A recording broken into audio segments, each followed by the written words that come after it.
Hai semua, buat kalian yang udah menonton dan mengaktifkan tombol subscribe, Mimin ucapkan terima kasih ya. Selamat menonton. Saat melakukan ritual, Jongbai pun seperti kerasukan rohnya Xia, lalu mengatakan kalau pembunuhnya ada di antara mereka, sehingga membuat warga panik dan saling memandang. Karena Jongbai pingsan, Sunwo pun menolong dan menggendongnya. Tiba-tiba, kaki Jomo keseleo, sehingga Guangxik membantu mengurutnya. Malam itu, Ayah Oki dan teman-temannya pun pergi ke warung kopi. Karena pemilik kedai bertanya bagaimana ritualnya, mereka pun menceritakan kejadian tadi. Ayah Oki pun mengatakan kalau mereka harus berhati-hati, karena pelakunya ada di sekitar mereka. Thank you. Di kantor, Jang Yeol pun permisi pergi untuk menginvestigasi sendiri, yang membuat Jomo marah. Detektif Na malah menggoda Jomo dengan mengatakan apakah perlu dia memanggil dukun untuk menangkap Jang Yeol. Sehingga Jomo mengatakan, tanyakan saja suamimu selingkuh atau tidak. Sementara itu, Jongbai pun akhirnya sadar. Lalu Sunwo mengatakan kalau dia sudah pingsan selama 1 malam. Tapi Jongbai tidak mengingat apa-apa. Saat Sunwo permisi untuk pergi bekerja, pandangan Jongbai pun terlihat sedikit aneh. Semenjak jimat itu menempel, Oki melihat pria suruhannya jadi sedikit menggoda. Sedangkan saat melihat Jang Yeol, Oki melihat seperti cumi-cumi. Oki pun lalu memberitahu Yebun kalau penglihatannya sekarang aneh.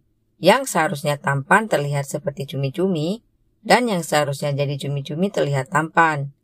Oki lalu menunjukkan pria yang dilihatnya tampan, sehingga Yebun pun menyadarkannya. Selesai memeriksa Oki, Yebun mengatakan kalau Jongbai adalah penipu, tapi kenapa orang-orang mempercayainya. Lalu berkata, logikanya pelaku pasti akan datang ke tempat itu untuk mengawasi apa yang dilakukan oleh polisi. Oki mengatakan, berarti saat ini kau sedang dalam pengawasannya, yang membuat Yebun tersadar. Telepon Jang Yeol pun masuk dan mengajak Yebun kembali memegang bokong warga. Yebun berbohong dengan mengatakan kalau kekuatannya telah hilang saat bangun tadi pagi dan akan menghubunginya jika kekuatannya sudah kembali. Pesan Jang Yeol juga masuk yang mengatakan kalau dia sudah di depan rumahnya. Yebun berusaha untuk kabur, tapi ternyata Jang Yeol sudah di depannya. Akhirnya Yebun mengatakan pada Jang Yeol kalau bisa saja dialah yang menjadi target berikutnya, karena terus membantu polisi. Yebun bahkan menjelaskan kalau pelakunya bisa saja berpura-pura menelponnya untuk memeriksa hewan peliharaannya yang sedang sakit. Melihat Yebun terus berbicara, Jang Yeol pun memegang mulutnya. Yebun juga berkata, kau tidak khawatir karena kau punya senjata, sedangkan aku tidak. Sehingga Jang Yeol mengatakan kalau dialah senjata Yebun dan tidak akan membiarkan siapapun membunuhnya. Yebun akhirnya menggunakan helm dan menjaga jarak saat berjalan bersama Jang Yeol. Sementara itu, mantan bibinya kembali bertemu kakek Oki dan bertanya apakah dia kerja dengan Juman, yang membuat kakek Yebun mengajaknya pergi. Karena merasa lapar, Jongbai akhirnya membeli mie ke kedai Oki. Ayah Oki pun langsung memberinya bonus sambil bertanya siapa pelakunya. Bahkan di luar, beberapa warga sudah menunggunya. Mereka pun lalu bertanya siapa pelaku sebenarnya. Ayah Oki lalu keluar dan mengatakan kalau dukun tidak bisa membocorkan rahasia itu. Mereka lalu menyebutkan beberapa nama dan meminta Jongbai untuk menganggukkan kepalanya jika benar, menggelengkan kepalanya jika salah. Karena hanya diam saja, Ayah Oki pun bertanya apa yang akan terjadi ke depannya. Jongbai pun mengatakan kalau sebentar lagi akan ada insiden besar lainnya. Ternyata kakeknya membawa Gyeongtae ke rumah dan memarahinya karena kembali. Gyeongtae mengatakan dia memang banyak membuat kesalahan, tapi kali ini dia berniat untuk kembali pada bibi Yebun. Karena kakek Yebun berkata, sifat manusia tidak bisa berubah, Gyeongtae mengatakan kalau sifat kakeknya sudah berubah, karena dulunya Juman adalah musuhnya. Saat pulang, bibinya pun marah. Kakek Yebun lalu meminta Gyeongtae untuk segera pergi meninggalkan Mijun. 진짜 미쳤어! Gyeongtae meminta untuk diberi kesempatan sekali lagi, tapi bibi Yebun menendangnya. Ternyata Jumo di sana, sehingga bibi Yebun mengatakan kalau ada orang lain yang disukainya, bahkan sebelum bertemu dengannya, dan tidak ingin kehilangan pria itu kembali. Malam itu, tiba-tiba lampu mati, dan ayah Oki mengejutkannya. Ayahnya meminta Oki untuk tidak pergi kemana-mana sementara waktu, lalu memberitahu yang dikatakan oleh Jongbai. Malam itu, seorang wanita dihadang oleh pria berjas hujan kembali. Ternyata dia salah satu karyawan kedai kopi yang bernama Airan. Pemilik kedai berpikir mungkin dia melarikan diri, sehingga menelepon seseorang untuk mencarinya. Pagi hari, saat akan menjemput Yebun di luar kantor, seorang karyawan kedai kopi lainnya yang bernama Jisoo memanggil Jangyol. Dia ingin mengatakan sesuatu, tapi terdiam saat melihat Yebun. Jangyol pun mengatakan kalau rambutnya jelek sehingga menggunakan helm, dan memintanya untuk berbicara.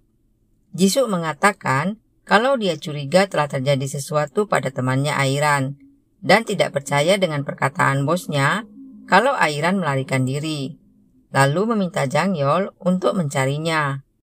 Jisoo pun menceritakan kalau Airan sangat malang karena kehilangan adiknya. Dia bahkan mengirimkan beberapa uang ke panti asuhan karena berpikir pastilah adiknya di panti asuhan itu. Karena adiknya hilang saat mengikutinya pergi bermain, dia berbohong dengan mengatakan ingin ke sekolah. Tapi sampai di rumah, ternyata adiknya tidak ada. Bahkan sampai kedua orang tuanya meninggal, adiknya tidak ketemu. Sehingga tanpa sadar, Yebun pun menangis. 하루 벌어 하루 살면서. Jangyol pun sampai terdiam mendengarnya. Sehingga Yebun mengatakan pada Jisoo kalau dia berjanji akan menemukan Airan. Pagi hari, warga pun sudah ramai di depan rumah Jongbai. Mereka merasa kagum karena prediksinya benar, lalu memberitahu tentang masalah mereka pribadi, dan meminta Jongbai untuk meramalnya. Akhirnya pelanggan Jongbai pun banyak dan mendapatkan banyak uang. Saat Sunwo akan pergi, Jongbai pun meramalnya kalau dia tidak akan pergi kerja, tapi pergi ke suatu tempat. 오늘은 다른 데 좀 갈 데가 있어서요. Di rumah makan, dua orang pria mengatakan kalau Airan hilang pastilah karena ulah dukun pembunuh itu. Mendengar itu, detektif Na pun mengatakan kenapa kasusnya sampai segitu heboh, padahal hanya kasus pelarian biasa. Tapi Jangyol mengatakan kalau dia yakin itu bukan kasus yang biasa, karena kartu kredit dan teleponnya tidak digunakan, dan tidak ada tanda-tanda bahwa dia masih hidup.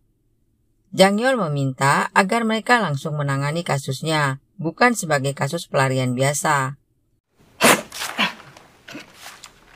Detektif Na pun tertawa dan mengatakan kalau suaminya juga seperti itu, tapi kembali pulang.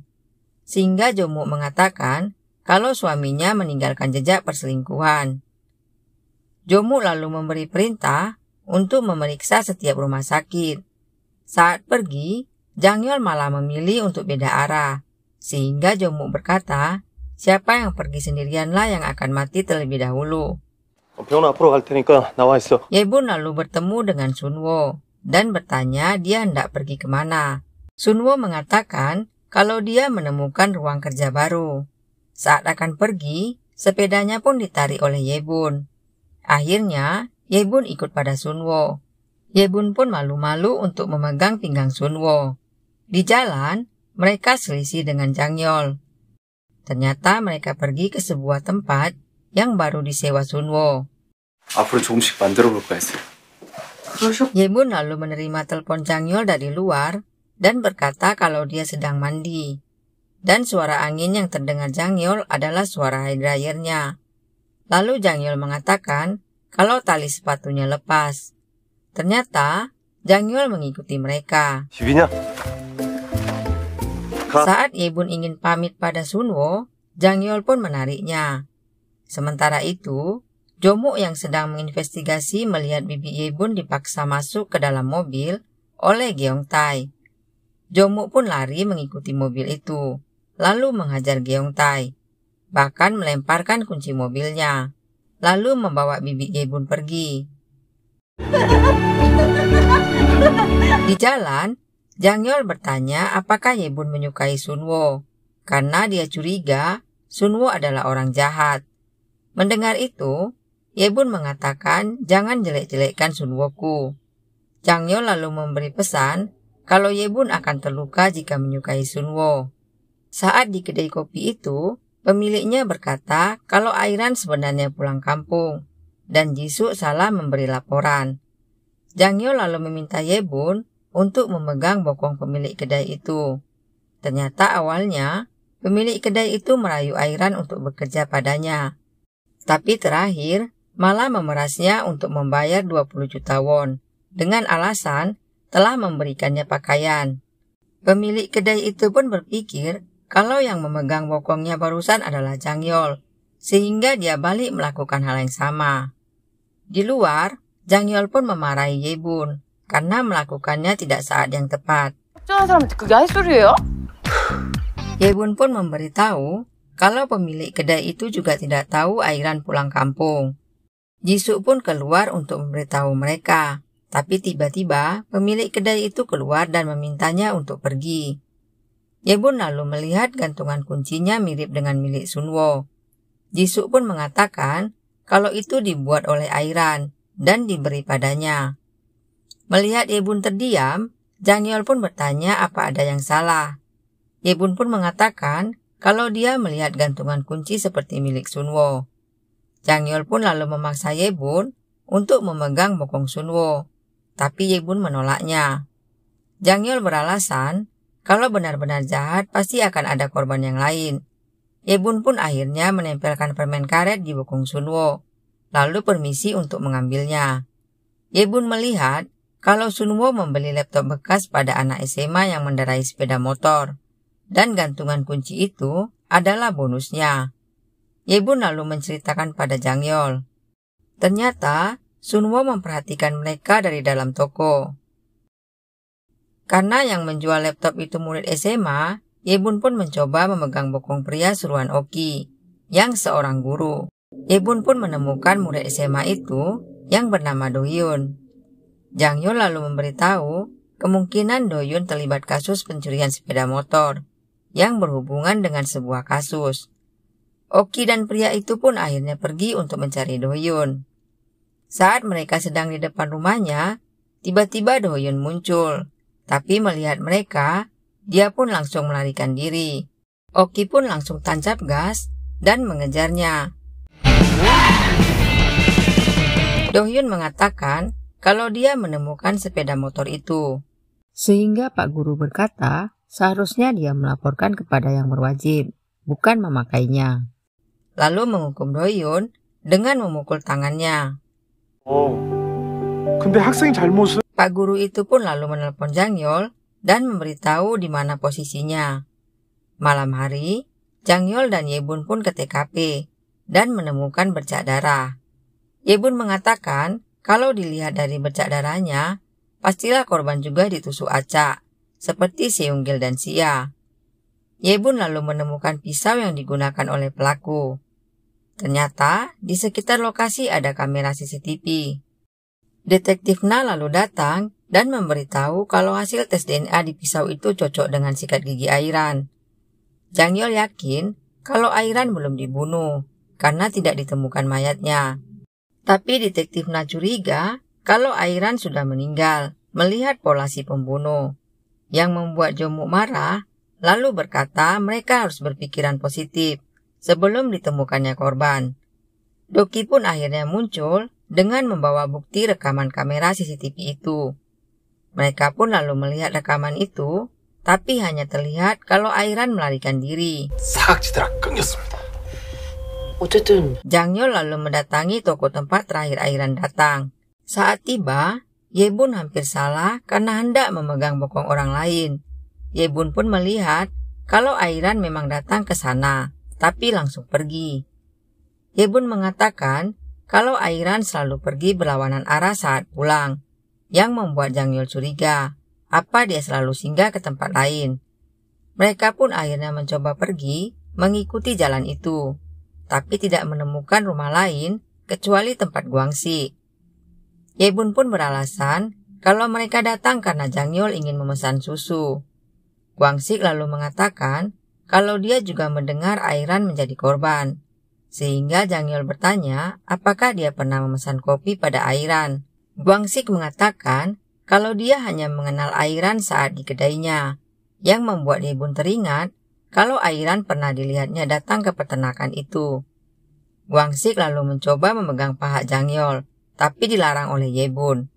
Ye-bun pun akhirnya mengajak Jang Yeol untuk pergi, lalu menceritakan pada Jang Yeol kalau Guangxi berbohong, karena saat memegang bokongnya, Ye-bun melihat kalau Airan sering datang ke tempat itu, dan memberitahu kalau Guangxi juga memiliki kekuatan super sepertinya. Jang Yeol yakin kalau Guangxi terlibat dalam kasus pembunuhan itu. Melihat Guangxi pergi, mereka pun lalu mengikutinya. Ternyata, Guangxi pergi berbelanja, lalu tiba-tiba mereka kehilangan jejaknya. Jang Yeol pun meminta agar mereka berpencar.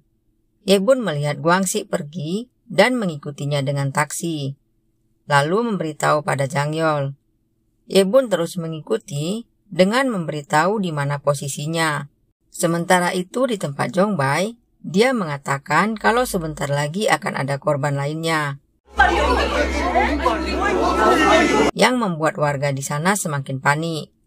Jongbai menggunakan kesempatan itu untuk menjual jimatnya agar terhindar dari bahaya. Kembali ke Ye-bun, tiba-tiba HP-nya lobet dan Guangxi sudah berdiri di depannya. Ye-bun pun bertanya kenapa dia berbohong tentang Airan. Guangxi menyangkal kalau bukan dia pelakunya, sehingga Ye-bun meminta untuk memegang bokongnya. Tapi Guangxi malah bertanya sudah sejauh mana Ye-bun mengetahuinya, dan berusaha untuk memegang kaki Ye-bun. Saat Jang Yeol tiba, dia malah pergi memeriksa, lalu meminta Airan untuk keluar karena sudah tahu semuanya. Sementara itu, Guangxi tetap berusaha untuk memegang kaki Ye-bun. Karena tidak berhasil, Guangxi meminta agar Ye-bun yang menyentuh bokongnya. Ye-bun terkejut melihat Airan, sehingga Guangxi berhasil memegang kakinya. Jang Yeol pun akhirnya menjelaskan kalau dia sudah tahu dari awal dan bertanya kenapa mereka berbuat itu. 달라요. 연쇄살인범은 마구잡이로 Guangxi mengatakan kalau dia kasihan pada Airan karena telah diperbudak oleh pemilik kedai kopi. Bahkan tidak mau saat Guangxi akan membayar utang Airan. Jang Yeol mengatakan kalau mereka harus dibawanya ke kantor polisi. Ye-bun pun meminta maaf karena sudah menceritakan kekuatannya pada Jang Yeol. Guangxi berkata tidak apa-apa karena dia melihat Jang Yeol juga orang baik. Lalu mengatakan semoga hubunganmu dengannya baik-baik saja, karena saat memegang kaki Ye-bun tadi, dia melihat kalau Ye-bun sering bersama Jang Yeol. Ye-bun pun mengatakan kalau dia hanya membantu Jang Yeol untuk menginvestigasi. Sebelum pergi, Guangxi mengatakan saat memegang kaki Ye-bun tadi, dia juga melihat kalau ada orang lain selain mereka di saat hujan meteor itu. Sehingga Ye-bun pun mencoba mengingat-ingat siapa di antara orang sekitarnya.